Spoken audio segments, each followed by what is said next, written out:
ఓం గం గణపతయే నమః. అయ్యప్ప దీక్షలో ఆధ్యాత్మిక రహస్యాలను గురించి ఇప్పుడు మనం తెలుసుకునే ప్రయత్నం చేద్దాం. ఇంతవరకు మీరు మా ఛానల్ని సబ్స్క్రైబ్ చేసుకున్నట్లయితే వెంటనే సబ్స్క్రైబ్ చేసుకోండి. అలాగే పక్కనే ఉన్న గంట సింబల్ని క్లిక్ చేయండి. అయ్యప్ప దీక్షలోని భాగాలైన నల్లని వస్త్రధారణ, మాలధారణ, చన్నీటి స్నానం, విభూది, చందనాలతో అలంకరించుకోవడం మొదలైన ఆచారాలన్నింటిలోనూ అనంతమైన ఆధ్యాత్మికత, ఆరోగ్య, వేదాంతపరమైన రహస్యాలున్నాయి. ఒంటి మీద భస్మధారణ ఈశ్వర సంకేతంగా భాషిస్తుంటే నుదుటిపై మెరిసే తిరునామం విష్ణుమూర్తిని స్తుతించేలా చేస్తుంది.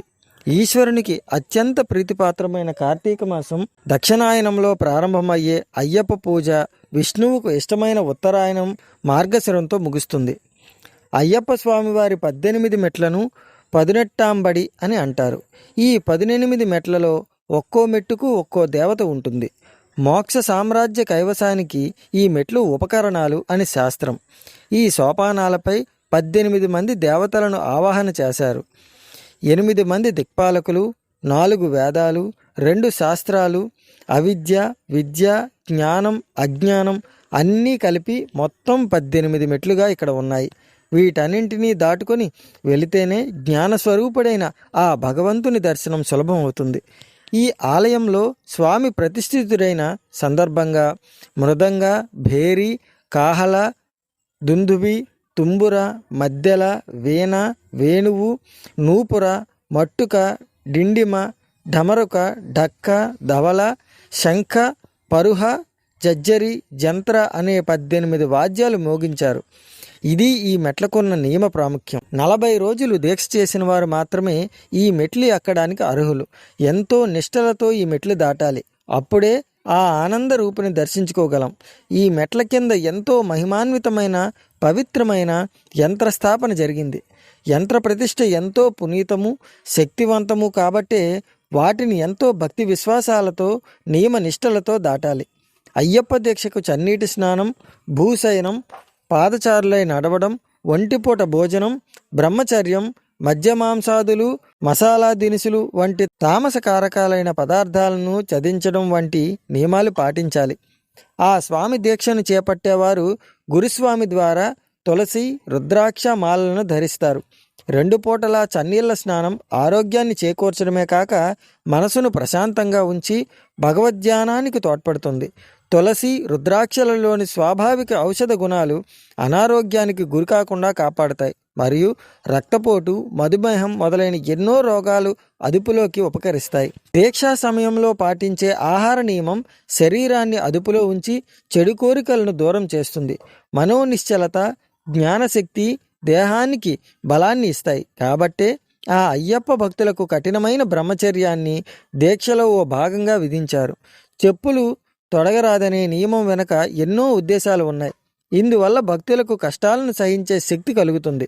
41 రోజులు పాదరక్షలు లేకుండా నడిస్తే పాదాల కింద చర్మం మొద్దుబారి అడవులలో సునాయాసంగా నడిచే వీలు ఉంటుంది. అయ్యప్ప దీక్షలో నలుపు రంగు వస్త్రాలను ధరిస్తారు. నలుపు తమో గుణాన్ని సూచిస్తుంది. అన్ని వర్ణాలకు తనలో లీనం చేసుకునే నలుపు పరమాత్ముని లయకారక తత్వం. నల్లరాళ్లను కూడా కరిగించగలిగే నరదృష్టి దోషాన్ని హరిస్తుంది. రంగురంగుల బట్టలపై మమకారం ఉండకూడదనడానికే నలుపు దుస్తుల ధారణ ముఖ్యోద్దేశం. అయ్యప్ప భక్తులు నొసటన తప్పనిసరిగా చందనం, విభూది ధరిస్తారు. అయ్యప్ప విభూది అన్నింటినీ మించిన దివ్యౌషధం. పంబా తీరంలో వంట చేసిన 108 పొయ్యల నుండి భస్మాన్ని సేకరిస్తారు. ఇలా సేకరించిన బూడిదను జల్లించి స్వామికి అభిషేకించగానే దానికి ఎనలేని శక్తి కలిగి సర్వరోగ నివారణిగా తయారై ప్రాణదాతగా ఉపయోగపడుతుంది. అటువంటి మహిమాన్వితమైన విభూది, గంధం ధరించడం వల్ల చక్కటి వర్చస్సు, మనోబలం కలుగుతాయి. అంతేకాక వాత, పిత్త, కఫం వంటి రోగాలు దరిచేరవు. 40 రోజుల అయ్యప్ప దీక్షను ముగించుకున్న స్వాములు శబరిమల యాత్రకు ఇరుముడిలో బయలుదేరతారు. ఇరుముడిలో 2 భాగాలు ఉంటాయి. ముందు భాగంలో పూజా సామాగ్రి, వెనుక భక్తునకు కావలసిన వస్తువులు, తినుబండారాలు ఉంటాయి. ముందు భాగంలో ఉండే ఆవు నెయ్యి భక్తుని ఆత్మతో సమానం. కొబ్బరికాయ దేహంతో సమానం. అనగా భక్తులైన వారు ఆత్మతో సమానమైన నేతితో స్వామికి అభిషేకం చేసి దేహం వంటి కొబ్బరికాయను స్వామి సన్నిధిలో గల హోమగుండంలో వేయాలి. కామ క్రోధాదులను వీడి కొబ్బరికాయలో ఉన్న మోహమనే నీళ్లను త్రోసి జ్ఞానమనే నెయ్యిని పోసి భక్తి నిష్టలనే ఇరుముడులను వేసి 41 రోజులు స్వామి తలపులతోనే కఠినమైన జపం చేయాలి. అంటే శరీరం మీద మోహాన్ని విడిచి భగవంతునికే అంకితం చేయాలని దాని అర్థం. వెనుక భాగంలో ఉన్న తినుబండారాలు మానవుని ప్రారబ్ధ కర్మలు. ఎవరి ప్రారబ్ధాన్ని వారే మోసుకొని పోవాలి, వారే అనుభవించాలి. స్వామి సన్నిధికి చేరుకునేసరికి తినుబండారాలు అయిపోవాలి. అంటే స్వామి సన్నిధికి చేరుకున్న భక్తుడు ప్రారబ్ధ కర్మను వదిలివేయాలని దాని అర్థం. ఆవు నెయ్యి శక్తికి సంకేతం. స్వామివారికి అభిషేకించిన నేతిని సర్వరోగ నివారణగా సేవిస్తే తప్పనిసరిగా సత్ఫలితం చేకూరుతుంది. ఆవు నెయ్యి సహజంగానే చాలా పవిత్రమైంది, ఆరోగ్యమైంది. ఆవు నేతిని కొబ్బరికాయలో నింపి స్వామివారిని అభిషేకించగానే దానికి ఎనలేని మహిమ వస్తుందని భక్తుల నమ్మకం. ఎవరి సన్నిధానంలో వెలిగించే కర్పూరం మన చుట్టూ ఉండి హాని కలిగించే సూక్ష్మ క్రిములను నాశనం చేసి వాతావరణం కలుషితం కాకుండా కాపాడి అయ్యప్పలకు కవచంగా తోడ్పడుతుంది. శబరిమల భక్తులకు ఏ వ్యాధులు సోకవు. వీరి నియమనిష్టలే వారిని సర్వరోగాల నుండి రక్షించి కాపాడుతాయి. ఎరుమేలి నుండి ఒంటి మీద ఆచ్ఛాదన లేకుండా ఇరుముడిని తలపై దాల్చి అడవుల్లో నడిచి వెళ్తుంటే అక్కడ ఉండే ఎన్నో రకాల ఔషధ వృక్షాల నుండి వచ్చే మలయమారుతాలు శరీరాన్ని తాకి రోగ నిరోధక శక్తిని కలిగిస్తాయి. అక్కడ పారే సెలయేళ్ళు, అలుదా నది, పంబా నది కూడా ఎన్నో వనమూలికల మీదుగా ప్రవహించడం వల్ల వాటిలో స్నానం చేస్తే శరీర రుగ్మతలు తొలగుతాయి. యోగ పట్టం ధరించిన దివ్యాసనాలతో ఉంటాడు అయ్యప్ప స్వామి. అన్ని యోగ రహస్యాలు స్వామి మూర్తిలోనూ సత్సన్నిధి కోసం జీవుడు చేసే యాత్రలోనూ ప్రస్ఫుటమవుతాయి. పూర్ణ సంఖ్య అయిన 18 పరిపూర్ణతను సాధించిన జ్ఞానానికి సంకేతం. అటువంటి జ్ఞానాన్ని సాధించడమే 18 మెట్లు ఎక్కడం.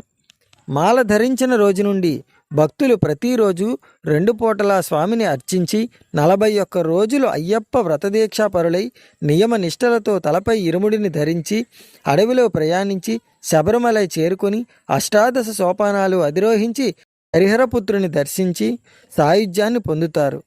ఆహా, స్వామియే శరణమయ్యప్ప. చదివిన నాకే ఇంత అద్భుతమైన ఆహ్లాదకరమైన మనశ్శాంతి దొరికితే వింటున్న మీకు కూడా అంతే మనశ్శాంతి దక్కుతుంది. విన్నారు కదా, అయ్యప్ప స్వామి దీక్షలో చేసే ఒక్కొక్క పనికి ఎంతెంత అంతరార్థం ఉంటుందో.